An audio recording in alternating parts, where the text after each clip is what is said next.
What in the world? There's my sound. I just went through all of this. Okay. Hopefully, hey, quick notes by Issa. Hopefully, we're back on track. Okay, good morning, good morning, good morning. Welcome to another edition of the Artistic Biker Coffee and Sketch in the Morning, Sketch and Coffee in the Morning. This is, Mom, there's a lag.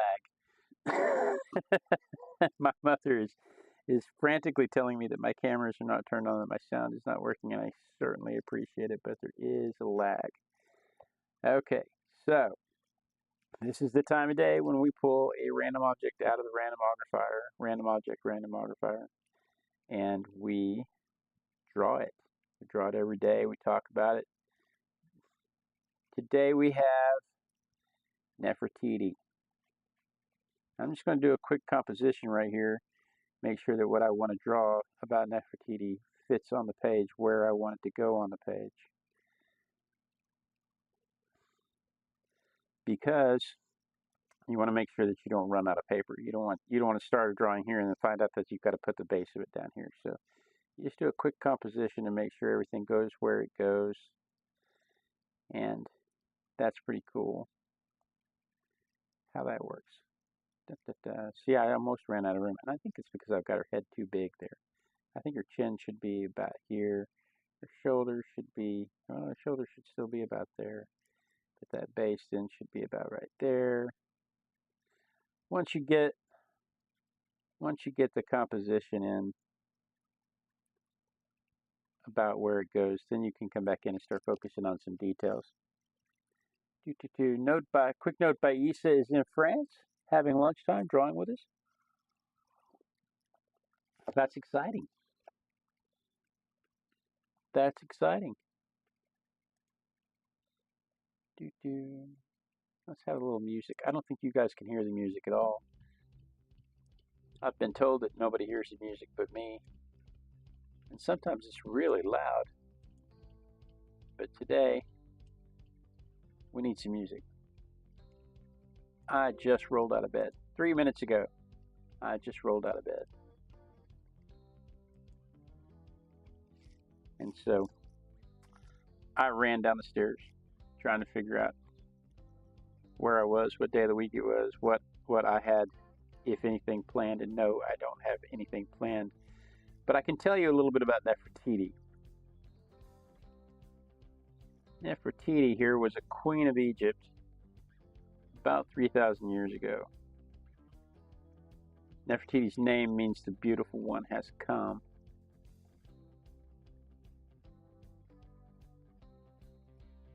And she was married to Akhenaten. You'll have to forgive me. I don't think I've ever heard it actually said. I think I've only ever read it. Akhenaten. And the two of them had decided that there was only one true God, and it was Aten, the sundial god. And they were going to rebuild Egypt. Not necessarily that there weren't any other gods, but he was the only god they were going to worship. They were going to rebuild Egypt in monotheism. And that is an interesting footnote in her history, because it probably brought their downfall. Egypt was not interested in monotheism at the time.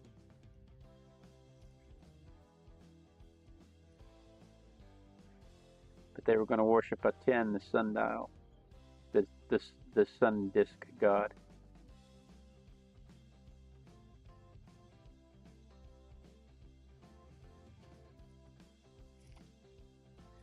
But she's about 3,000 years ago. Her and her husband reigned for about 17 years, and in that time they decided to build a new city from scratch. So they moved off into a new area of Egypt, and they began the construction of a brand new city. Good morning, Elizabeth. Or good afternoon, happy lunch. I was just thinking about you yesterday. a person, Elizabeth, a person in my day job yesterday, just out of the blue, called me Christopher. I was like, huh, maybe I give Christopher vibes.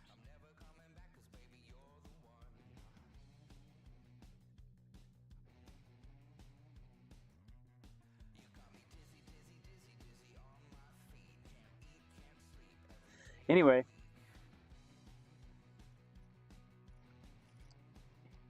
Egypt was not in any stretch of the imagination ready for monotheism.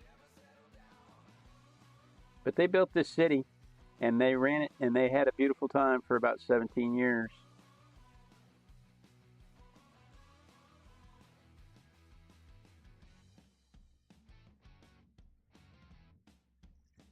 And then 12 years in, either our young Nefertiti here dies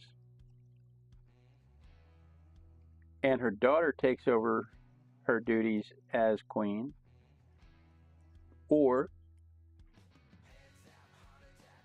she takes over as the reigning leader and her husband steps aside. We're not real sure which happened because the city was completely destroyed by Tutankhamun's the people that followed Tutankhamun. Tutankhamun was her stepson.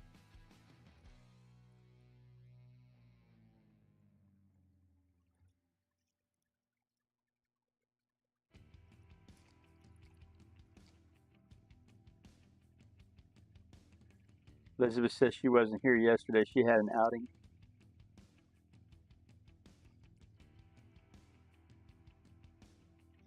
But right after Tutankhamun took over, he was 9 when he took over? Right after he took over, the first thing he did was change his name. His original name was Tutankhaten, which the Aten part is the sun god that they were supposed to be trying to worship. And he changed his name to Tutankhamun, which recognized the moon god.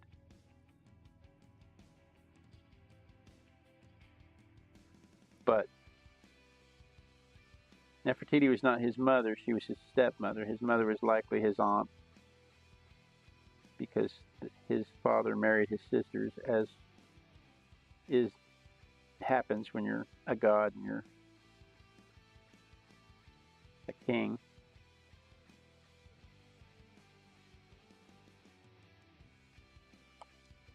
I lost some serious track of where some of those details are not anywhere near where I intended them to be. I should have locked some of those details in just a little earlier.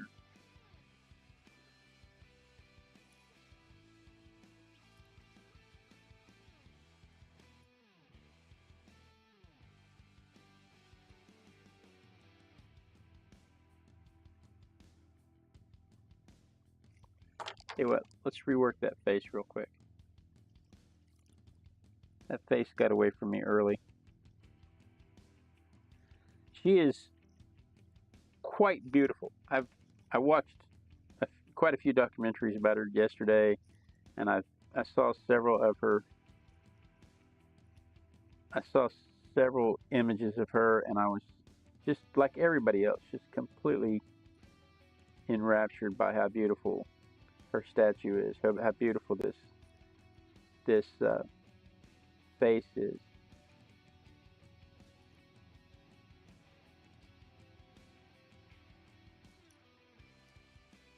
And I can tell you that this model may be 100% accurate to but it may be 100% accurate, but it does not do the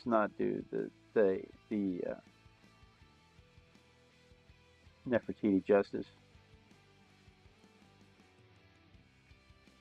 because it is a toy.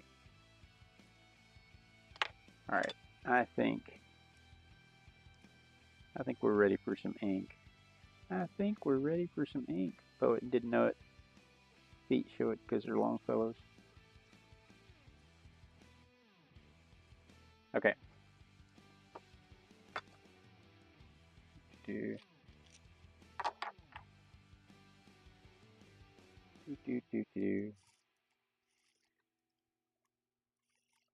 Where are we? What time is it? Oh, it's already 5:41. Goodness. We're right on time, though.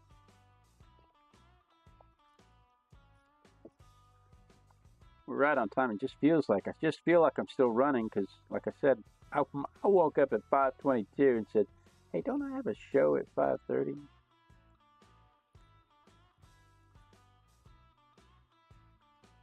I sprinted down them stairs. And you know why? It's the hair drying. I just can't wait to get into the hair drying.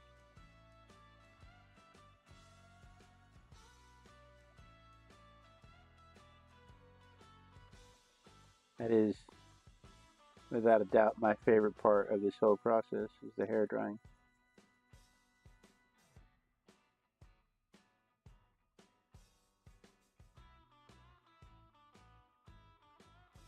So in 1812, there was a push around the world for archaeological finds, especially Egyptian archaeological finds. Everybody wanted to find the next major thing. Kind of like the dinosaur wars of the early 1800s. This was in 1912, not 1812. Kind of like the dinosaur wars of the 1860s, where everybody was trying to find the next new dinosaur. Everybody was trying to find the next new Egyptian artifact that would bring riches and excitement to their culture.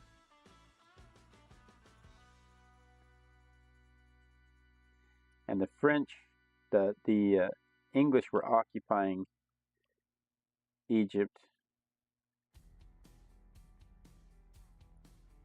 and the Antiquities Office was being run by the French, and a German archaeologist, Brochard, decides that after decades of already studying this village that I was telling you about that they built for themselves, after decades of people studying this village, he decides that they're going to find something and they just need to look in this other little place. And they go and they look, and sure enough, he finds the sculptor's studio, the official sculptor's studio.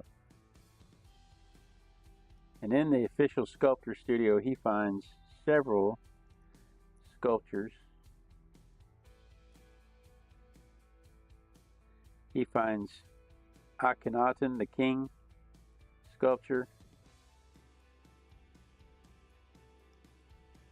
kind of shattered, kind of beat up, kind of messed up on the ground there. And then he turns around and he finds Nefertiti's sculpture. It appears as though it has just fallen off a shelf.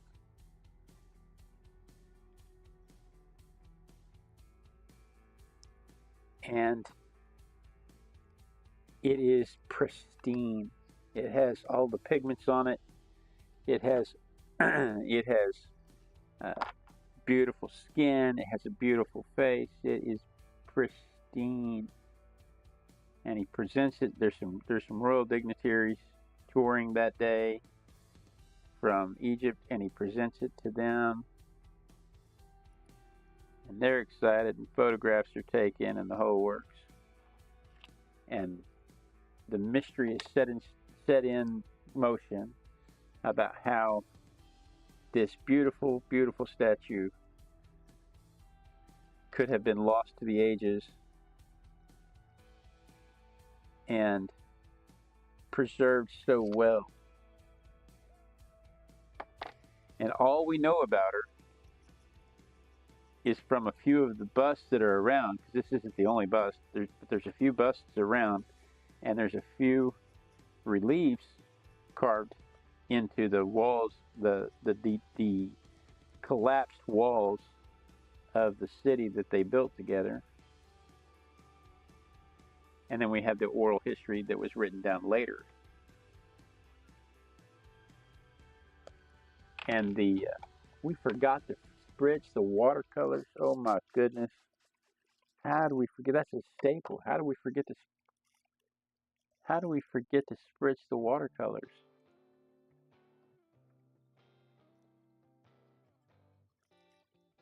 How do we forget to spritz the watercolors? But where was I? Where was I? The interesting thing about their displays throughout the city is that Nefertiti and Akhenaten, her husband, are displayed at the exact same time, or the exact same size in all of the displays, all of the reliefs, all of the paintings, everything, everywhere they're displayed at the exact same size, which is very unusual.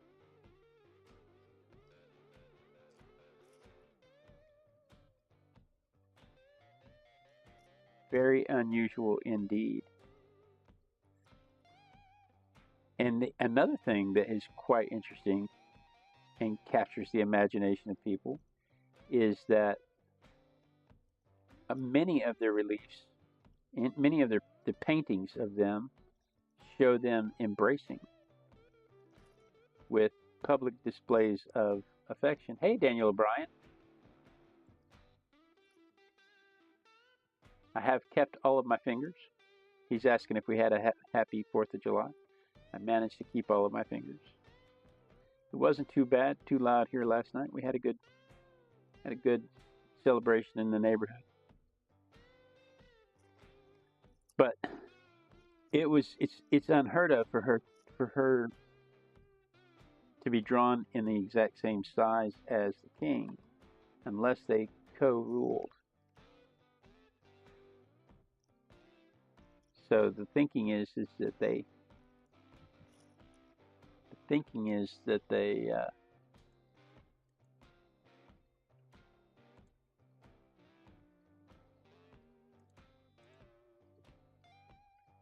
there we go, that they co-ruled, which is why they think that either Akhenaten died and she took over, or she died and her daughter took over. It's just there's just not enough evidence to talk either way.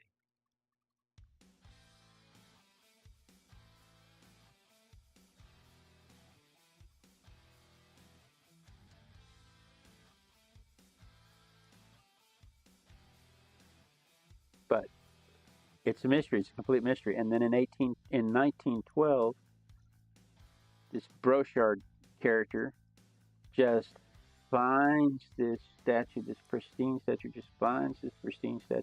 And here's why that's controversial. And I'm pretending like you guys already know the controversy.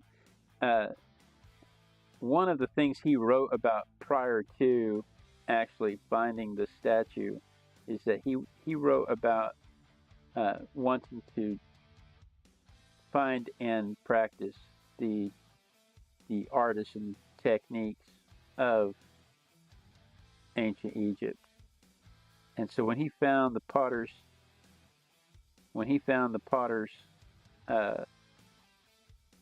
studio, the sculpture studio rather, and then just to find a pristine copy of this statue, it is just as likely that he and his team made this statue using their techniques, using the techniques that they discovered in the studio, but got caught up with the royal family.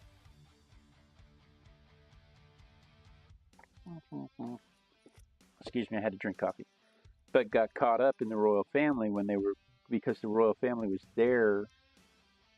They got caught up telling the royal family about it, and they were kind of trapped into what they were what they were trying to say. They told the royal family this was a bust of Nefertiti, but before they could get any further along, the royal family was like, "Oh, it's Nefertiti," and they couldn't get any more information out, and so they were kind of trapped, and it would have been treasonous. It would have been considered treasonous at the time to contradict what the royal family had already announced. So that the people who believe that this is not a 3,000-year-old bust, but instead a remake, believe that Brochart wasn't really trying to be shady, but that he was trapped by the legalities of the Egyptian laws.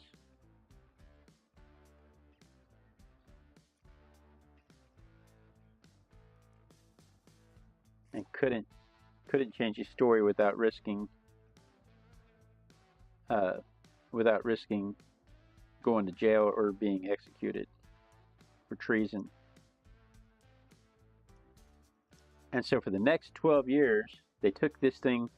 They convinced the French.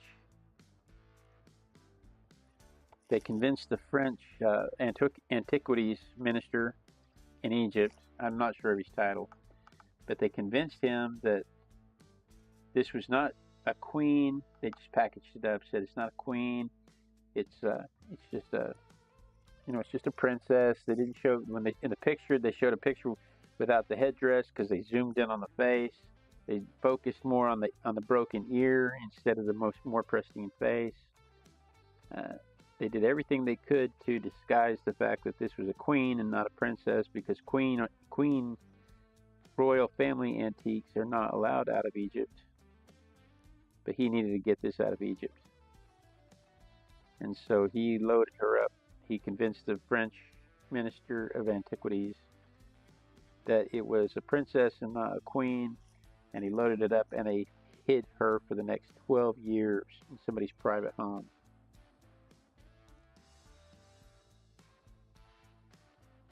Probably in an effort to save Brochart's life and career. The whole world was right on the edge of World War I. Tensions were high.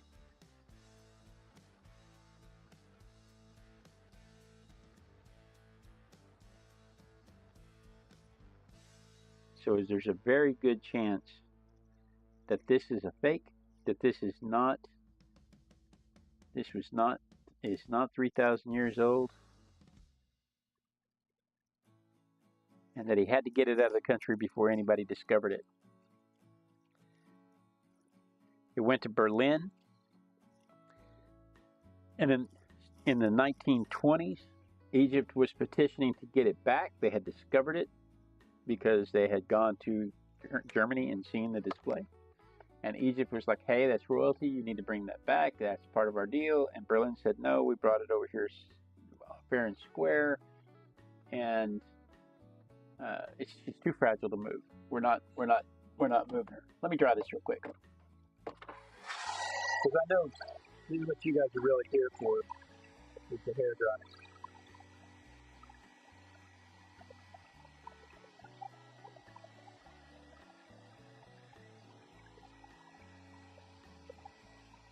My mom was telling me I've got my mom in my earphones, and she was telling me that the screen wasn't changing a while ago. I think I fixed it, but I haven't seen my screen change. If you guys could let me know in the chat, I'd really appreciate it.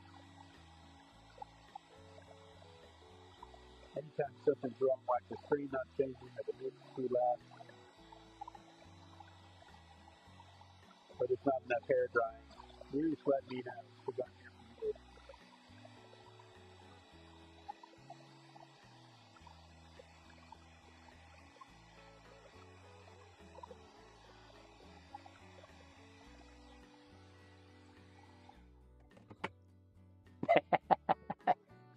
She heard me enough to say that she couldn't hear me.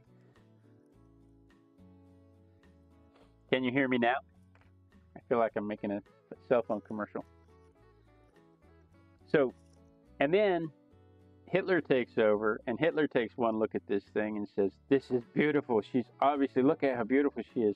She's obviously Aryan,"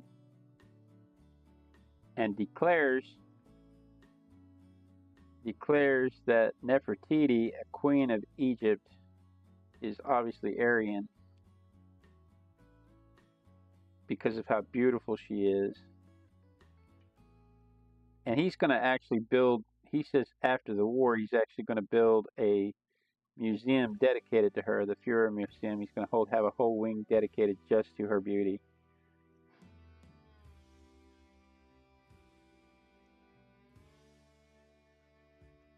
She must be Aryan. She's beautiful, right? That's his philosophy. That was his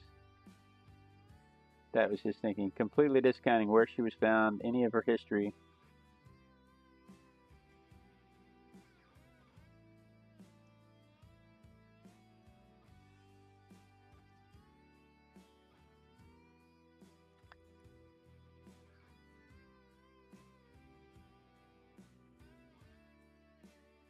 And again, they denied the Egyptian request to bring her back, and their reasoning was because she's too fragile to move.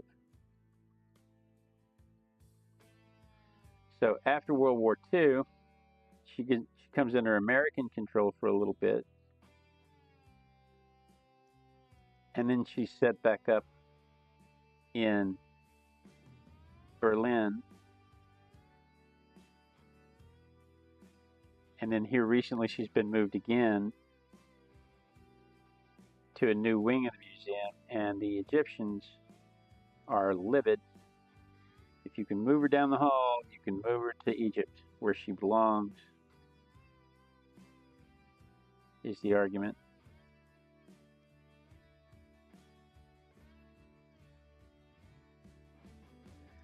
But the crux of their argument has merit, because they had an agreement that anything that pertained to royalty was to stay to the kings and queens, was to stay in, here's my son sneaking up on me, was to stay in Egypt. I love you too, kiddo. And they were lied to. This was presented as a princess, not as a king and queen. Not as a queen, rather. And so all the documentation shows that they were lied to. It's just listed on the packing slip as possibly a princess, knowing full well that with that headdress, she's a queen, and that all of the reliefs around the city where they found her list her as the Queen of Egypt. So, according to the documentation, Egypt has a strong standing point to get her back. She gets about 30 million visitors a year. She generates about $13 million annually for the Berlin Museum through licensing. They were smart enough. We talked about Lucy the other day. The Ethiopian Museum never licensed Lucy's image. The Berlin Museum was smart enough to license the image, and have been capitalizing on it ever since.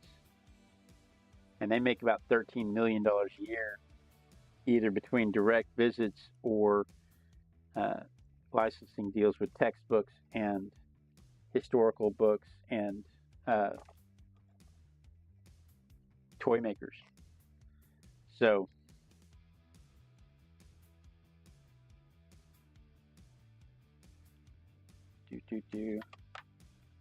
what's happened now? Okay, so there's my rendition my early morning rendition, if you will. Let's get it from the perspective of what it looks like. Hang on, I've got to turn this other microphone off. Luckily, I'm happy I remembered to turn it on to begin with. Why? I put a marker there to show where it's supposed to go to turn off.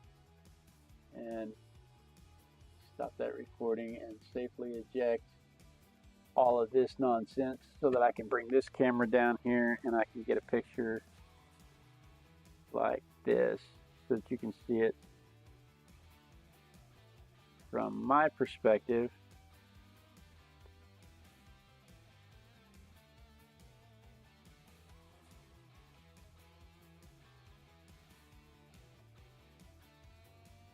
Nice little morning sketch for us right there.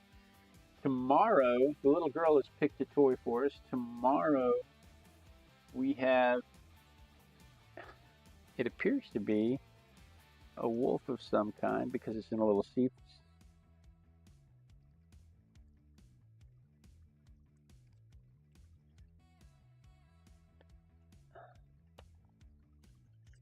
Oh, they think her mummy is in the museum. We got a quick note by Isa that they think that her mummy is in the museum undocumented, but it's undocumented. Is this an Arctic fox? Sure enough, I thought it was a wolf. We got us an Arctic fox for tomorrow. So this is what we're going to do Sunday, July 6th.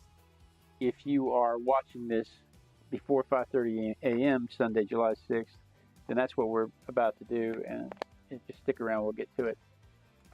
But as far as today goes, today, Saturday, the 5th of July, I think that's a wrap. You guys, thank you so much for joining me. You know I look forward to this every morning. Today I actually did sprint down here. Usually I mill about the house, drink coffee, and wander around. But today I actually did sprint down here because I woke up 4 minutes before I was supposed to start the show. But I look forward to this every day when I get to art with my besties, and I get to chat with you guys, and I get to be held accountable to my art practice. I'm just trying to catch up with the chat over here. They think that Nefertiti is in the Cairo Museum with non-identified mummies. That may very well be true, and it is an Arctic fox. So anyway, be sure and tune in tomorrow. We'll do the Arctic fox tomorrow. Hopefully, I'll get up on time tomorrow and make sure all these gremlins are taken care of. Same Artistic Biker time, same Artistic Biker channel, and then we dance. We dance the way they danced in Egypt.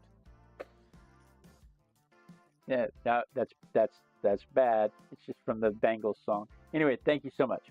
We dance till somebody says they see me dancing and to take my mic off, because that way we know that the lag has caught up to the stream. And I think sometimes I'm dancing, you guys don't tell me I'm dancing just because you like to watch fat